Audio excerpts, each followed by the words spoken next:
అందరికీ నమస్కారం. బ్రహ్మ, విష్ణు, మహేశ్వరులను సృష్టి స్థితి లయ కారకులుగా పూజిస్తూ ఉంటాం కదా! మరి ఈ త్రిమూర్తులు ఒకే ఆలయంలో, ఒకే శిలపై ఆవిర్భవించి ఉండడం మనం ఎక్కడైనా చూసామా? ఖచ్చితంగా ఇలాంటి ఒకే శిలపై బ్రహ్మ, విష్ణు, మహేశ్వరుల రూపాన్ని ఆవిర్భవించి ఉన్నటువంటి ఒక అందమైన, ఒక ప్రత్యేకమైన, ఒక పురాతనమైనటువంటి ఆలయాన్ని సందర్శించడం జరిగిందండి. దాని విశేషాలు మీకు తెలియజేయాలి అనుకుంటున్నాను. ఆంధ్రప్రదేశ్‌లోని తిరుపతి జిల్లా ఏర్పేడు మండలంలోని గుడిమల్లం అనే ఒక చిన్న గ్రామం ఉందండి. ఆ గ్రామంలో పరశురామేశ్వర స్వామి ఆలయంలో ఒక పురాతన శివలింగం ప్రతిష్ఠించబడి అనునిత్యం అనేక రకాల ప్రత్యేక పూజలు నిర్వహిస్తూ ఉన్నారు. ఈ శివలింగము ఈ ప్రపంచంలోనే అతి పురాతనమైనటువంటి దాదాపు 2600 సంవత్సరాలకు పూర్వమే ఈ శివలింగాన్ని సాక్షాత్తు ఆ పరశురాముడు ప్రతిష్ఠించి అనునిత్యం పూజలు చేసేవాడని, దేవతలకు సైతం శాప విమోచనం కలిగించిన ఈ శివలింగం అనేక ప్రత్యేకతలు, అనేక దేవ రహస్యాలను కలిగి ఉందని ఇక్కడ నిర్వాహకులు చెప్తూ ఉన్నారు.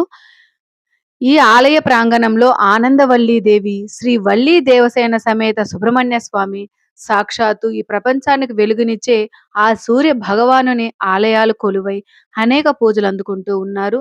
అదే విధంగా ఇక్కడ ఉన్నటువంటి ధ్వజస్తంభానికి కూడా ఎంతో ప్రత్యేకత ఉంది. తూర్పు దిక్కు నుండి సంవత్సరంలో కేవలం ఒక రోజు మాత్రమే ఈ ధ్వజస్తంభం ద్వారా సూర్యకిరణాలు ధ్వజస్తంభం వెనుక గోడకు నిర్మించి ఉన్నటువంటి 15 రంధ్రాల ద్వారా ప్రవేశించి ఆ సూర్యకిరణాలు శివలింగాన్ని స్పృశించడం జరుగుతుందట.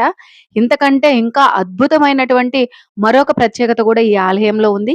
సాధారణంగా ఏ దేవాలయంలోనైనా గర్భగుడి అనేది సమాంతరంగా ఉంటుంది కదా!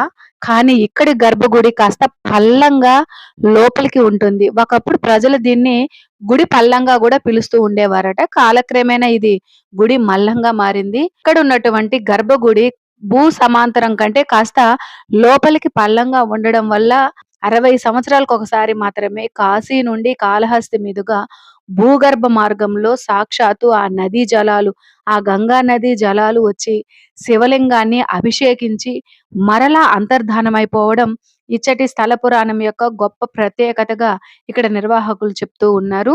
ఒకే శిలపై యక్షుని రూపంలో బ్రహ్మ, పరశురాముని రూపంలో విష్ణువు, మానవ పురుషాంగ రూపంలో శివుడు కొలువై ఉన్నటువంటి ఈ అద్భుత శివలింగం ఈ ఆలయ ప్రత్యేకతగా చెప్తూ ఉన్నారు. ఖచ్చితంగా మీరు కూడా ఈ గుడిమల్లం పరశురామేశ్వర ఆలయంలో ఉన్నటువంటి ప్రత్యేక శివలింగాన్ని దర్శించి భగవంతుని ఆశీస్సులు పొందుతారని కోరుకుంటూ ఉన్నాను.